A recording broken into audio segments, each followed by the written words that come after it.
Всем привет, это реальная качалка. Сегодня тема нашего разговора пойдет, что делать и как лечить кашель, который сухой там или нет харкнется, в общем кашель. Я сегодня собрал несколько препаратов, как всегда, которые рабочие. Вам сейчас покажу. Это первый препарат, это мукалтин. Почему именно я такое показываю? Еще с детства нам показывали мукалтин, там мы пили его разный. Это более улучшенная форма, более современная, цена не намного дороже. Это мукалтин форте с витамином С. Сразу хочу предупредить, что этот мукалтин не шипит. То есть вы его рассасываете как леденцы. Ну, мукалтин вы знаете, да, что он на травах. Поэтому, в принципе, передозняка быть не может.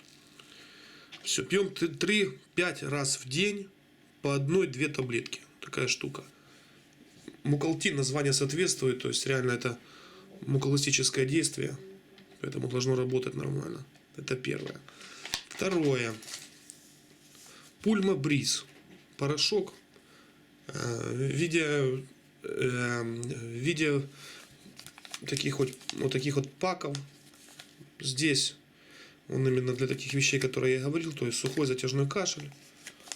И фишка его в том, что он именно содержит АЦЦ и вещества, которые, и амброксол, гидрохлорид. То есть 2 в 1.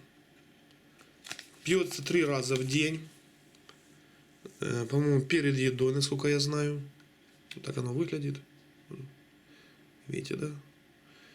3 раза в день. Ну, можете доходить до 4-5 пакетов. Ну, 3, я думаю, вполне хватит. Хотя я пил до 5. То есть хорошая штука дополнение тому мукалтину. Все, таких вот 2 препарата от кашля вполне хватает. Это стоит недорого и относительно очень хорошо лечит. Все, ребят, всем спасибо за внимание. Это была реальная качалка.